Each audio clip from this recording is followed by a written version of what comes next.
வணக்கம். செல்வகுமாரின் நீண்டகால வானிலை அறிக்கை மற்றும் எல்னினோ, சூப்பர் எல்னினோ, அதனால் வறட்சி என்கின்ற அச்சத்தை போக்கும் ஆய்வறிக்கை ஒட்டுமொத்த இந்திய நிலப்பரப்பிற்கானது. அதோடு இணைந்து தமிழ்நாடு மற்றும் 2027 முன்கணிப்பும் அதிகாரப்பூர்வ வானிலை அறிக்கைக்கும் இந்திய வானிலை ஆராய்ச்சித்துறை அறிக்கையை பார்க்கவும். 2026 ஜூலை 26 ஞாயிற்றுக்கிழமை அதிகாலை பதிவு. முதல்ல வானிலை அமைப்பு, கடல் நீரோட்டம், கடல் வெப்பத்தை பார்ப்போம்.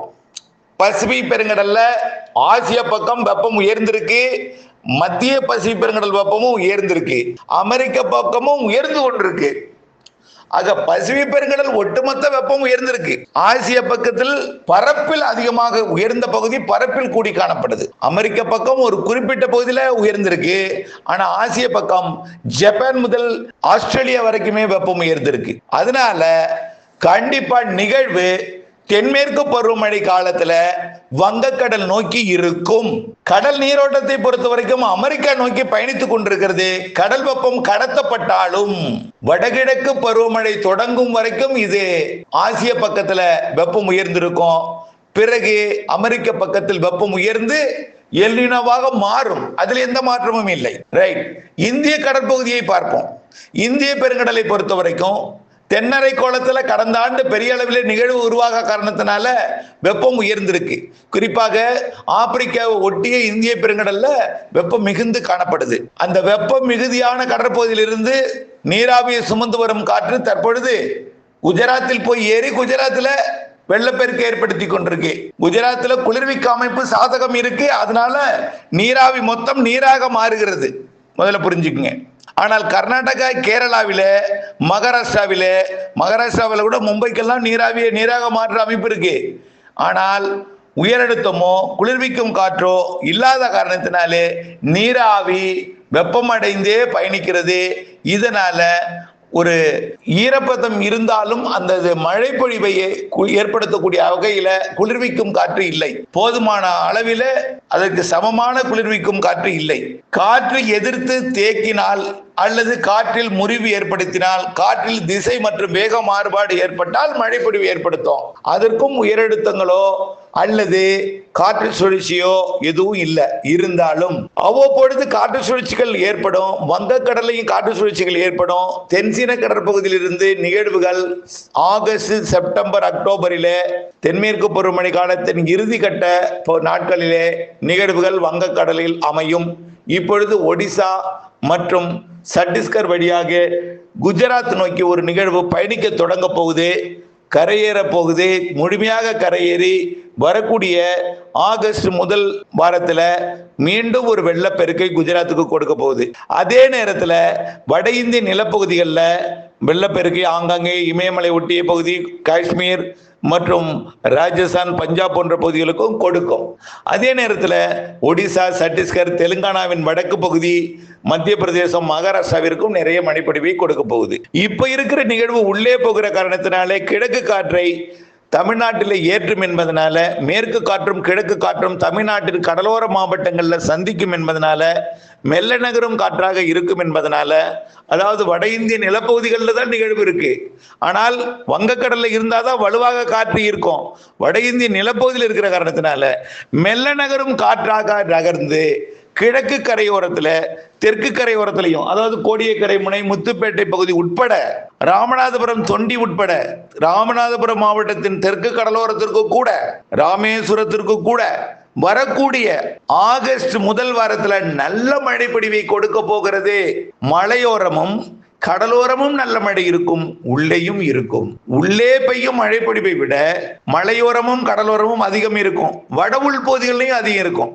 குறிப்பாக தமிழ்நாட்டின் கிருஷ்ணகிரி, தர்மபுரி, சேலம், நாமக்கல், ஈரோடு, திருப்பத்தூர், வேலூர், ராணிப்பேட்டை, திருவண்ணாமலை, கள்ளக்குறிச்சி, விழுப்புரம், சென்னை, திருவள்ளூர், காஞ்சிபுரம், செங்கல்பட்டு, கடலூர், அரியலூர், பெரம்பலூர், திருச்சி, புதுச்சேரி மற்றும் மயிலாடுதுறை, தஞ்சாவூர், திருவாரூர், நாகப்பட்டினம், காரைக்கால், மயிலாடுதுறை, அப்படியே பார்த்தீங்கன்னா புதுக்கோட்டை, சிவகங்கை, ராமநாதபுரம், மதுரை, இந்த பகுதி வரைக்கும், விருதுநகர் மாவட்டத்திற்கு கிழக்கு பகுதிக்கும் நல்ல மழை கிடைக்கும். மேற்கு தொடர்ச்சி மலையிலையும் நல்ல மழை இருக்கும், வங்கக்கடலோரமும் நல்ல மழை இருக்கும், வட உள் பகுதிகள், வடகடலோரம், டெல்டா பகுதிகளுக்கும் நல்ல மழை இருக்கும். இந்த நிகழ்வு அதாவது வட இந்திய நிலப்பகுதி ஊடாக குஜராத் நோக்கி பயணிக்கக்கூடிய நிகழ்வு அப்படியே ராஜஸ்தான் குஜராத் மழைப்பிடிப்பை கொடுத்து விட்டு பாகிஸ்தானுக்குள் கடலோர பாகிஸ்தானுக்கு கராச்சி பகுதியை நோக்கி விலகிய பிறகு ஒரு 5 நாள் இடைவெளி கிடைக்கும். 5 நாள் மழை பொழிவுல கொஞ்சம் தொய்வு ஏற்படலாம், 4 நாள் இருக்கலாம் குறைஞ்சபட்சம்.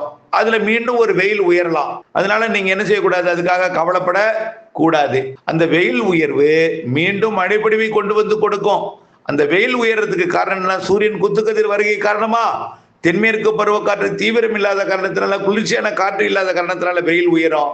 இருந்தாலும் அந்த நேரத்தில் பசிபிக் பெருங்கடல் நிகழ்வு உயிர் பெற்றிருக்கும் என்பதனால அது சீனா, ஜப்பான், தென்கொரியா கடந்த பிறகு அடுத்த நிகழ்வு அது அப்படியே ஹாங்காங் வழியாக, சீனா வழியாக, வியட்நாம், கம்போடியா, லாவோஸ் வழியாக அடுத்தடுத்து வங்கக்கடல் நோக்கி வர தொடங்கும்.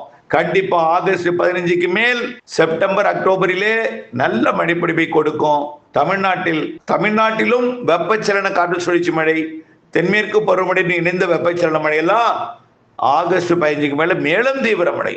செப்டம்பர், அக்டோபர் மிக வலுத்திருக்கும். அக்டோபர் 15 தேதி வடகிழக்கு பருவமழை போலவே இருக்கும். ஆனால் பெய்வது அக்டோபர் 15 வரைக்குமே தென்மேற்கு பருவமழை தான். தென்மேற்கு பருவமழை திடீரென்று ஒரே நாளிலே தலைகீழாக திரும்பி வடகிழக்காக மாறும் அக்டோபர் 18. அக்டோபர் 18 வலுத்த வடகிழக்கு பருவமழையாக கொடுக்கும். வட இந்தியாவிலே அதாவது வேகமாக பின்வாங்கி, ஆனால் தென்னிந்தியாவில் வேகமாக பின்வாங்காமல் வடகிழக்கு பருவமழை போலவே மழை பொழிவை கொடுத்து அப்படியே வடகிழக்கு பருவமழையாக மாறி தென்னிந்தியாவில் அக்டோபர் 18 குறிப்பாக தமிழ்நாடு, புதுச்சேரி, தெற்கு ஆந்திர பிரதேசம், கேரளா, தெற்கு கர்நாடகா, இங்கெல்லாம் காரைக்கால், புதுச்சேரி எல்லாமே நல்ல மழை பொழிவை அக்டோபர் 18 வடகிழக்கு பருவமழை பொழிவை வலுத்த பலத்த மழையாக கொடுக்கும். சிறு நிகழ்வும் வலுத்த மழையை கொடுக்கும், வலுவான நிகழ்வும் உண்டு. இந்த ஆண்டு வடகிழக்கு பருவமழை காலத்திற்கு முன்பே தென்மேற்கு பருவமழையே வடகிழக்கு பருவமழை மாதிரி பெய்யும். வடகிழக்கு பருவமழை தொடங்கியதும் வலுத்த மழை பொழிவு, சிறு நிகழ்வும் வலுத்து கொடுக்கும்.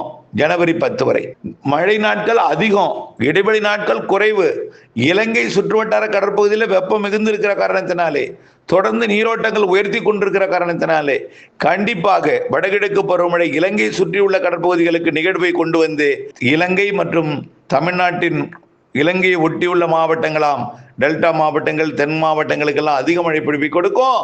சென்னை உள்ளிட்ட வடகடலோரத்திற்கும் கொடுக்கும். ஆனால் வடகடலோரத்தை விட டெல்டா கூடுதல், டெல்டா விட தென் மாவட்டங்களுக்கு கூடுதலாக தெரிகிறது, இலங்கைக்கு அதை விட கூடுதல் தெரிகிறது என்பதை தான் இந்த அறிக்கையில சுட்டி காட்ட விரும்புகிறேன். சரி, இந்த ஆண்டு அப்படியே போயிடும். அடுத்த ஆண்டு எப்படி இருக்கும்? ஜனவரி மாதம் வடகிழக்கு பருவமழை நிறைவடையும் பொழுது கடல் வெப்பத்தை நாம் கவனிக்க வேண்டியிருக்கு. கடல் வெப்பம் எப்படி இருக்கு, நீரோட்டத்தோட திசை எப்படி இருக்கு, நீரோட்டத்தோட வழிவட்டத்தடம் எப்படி இருக்கு. ஆனால் எல்னினோ என்பது இருந்துட்டே இருக்கும். அமெரிக்காவில் உடனடியாக விலகாது. 2027 எல்னினோ தான். ஆனால் எல்னினோவை மட்டும் நாம கருத்தில் கொள்ளக்கூடாது.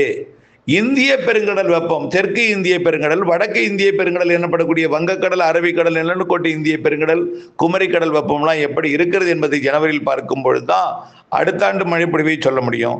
ஆனால் இப்பொழுதே கணிப்பின்படி வரக்கூடிய ஜனவரியில வடகிழக்கு பருவமழை நிறைவடைந்து பிப்ரவரி, மார்ச், ஏப்ரல்ல வலுத்த ஒரு வெயில் காலம், கோடை காலமா இருக்கும். அதுக்கு தான் நம்ம சொல்றோம், பெய்யக்கூடிய வடகிழக்கு பருவமழையை சேமியுங்கள், பண்ணை குட்டைகளை அமையுங்கள், இருக்கும் பண்ணை குட்டையை அகலப்படுத்துங்கள், ஆழப்படுத்துங்கள், கரைகளை பலப்படுத்துங்கள், மழைநீரை சேமியுங்கள்.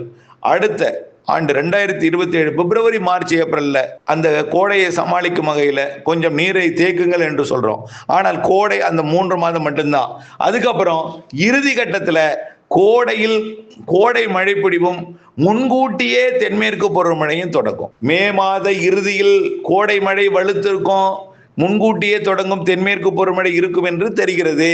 எல்னினோவும் இருக்கும், வங்கக்கடல் வெப்பமும் இருக்கும். எல்னினோ அப்படியே மெல்ல வீக்காகி ஆசியா பக்கத்துக்கு கடல் நீரோட்டம் திரும்பும். மெல்ல 2028க்கு லானினோவா மாற்றுவதற்கு மெல்ல திரும்பும்.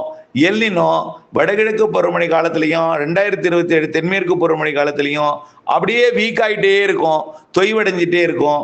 அப்படியே 2027 தென்மேற்கு பருவமழை காலத்துல இந்திய பெருங்கடல் வெப்பத்தை வெறுத்து பருவமழை பொழிவை பார்க்க வேண்டும். அது ஜனவரி மாதம் உறுதிப்படுத்தலாம். கண்டிப்பா நல்ல மழை பொழிவு கொடுப்பதற்கு தான் சாதகம் இருக்கு என்பதையும் தெரியப்படுத்த விரும்புகிறேன். ஆக வலுவான எல்னினோ என்பது வரக்கூடிய இந்த டிசம்பருக்கு மேல ஜனவரியில் இருந்து அடுத்த ஆண்டு ஏப்ரல் வரைக்கும், மே வரைக்கும், அதற்கப்புறம் இப்ப இருக்கிற மாதிரி வீக்காக தொடங்கும், மழைப்பொழிவு இருக்கும். கண்டிப்பா இந்த வருடம் 2026 பொறுத்த வரைக்கும் தாமதமாக தென்மேற்கு பருவமழை இறுதி கட்டத்தில் வலுப்பெறும், வடகிழக்கு பருவமழை மிகவும் அதிகமாக இருக்கும். இதுதான் நம்முடைய தலைப்புச் செய்தி. வட மாநிலங்களுக்கு அப்படித்தான். மீண்டும் குஜராத்திற்கு மழைப்பொழிவை கொடுக்க போகுது, வெள்ளப்பெருக்கை கொடுக்க போகுது வரக்கூடிய ஆகஸ்ட் முதல் வாரத்துல. தொடர்ந்து நிகழ்வுகள் ஆந்திர பிரதேசம், ஒடிசாவிற்கு வரும். இறுதியில் செப்டம்பர்ல ஆந்திர பிரதேசத்துக்கும், அக்டோபர்ல ஆந்திர பிரதேசம், தெற்கு ஆந்திர பிரதேசத்துக்கும் நிகழ்வு வந்து இறுதிக்கட்ட தென்மேற்கு பருவமழையை தீவிரப்படுத்தும். கவலைப்படாதீர். இணைந்தே இருங்கள் அப்டேட்ஸுடன். நன்றி.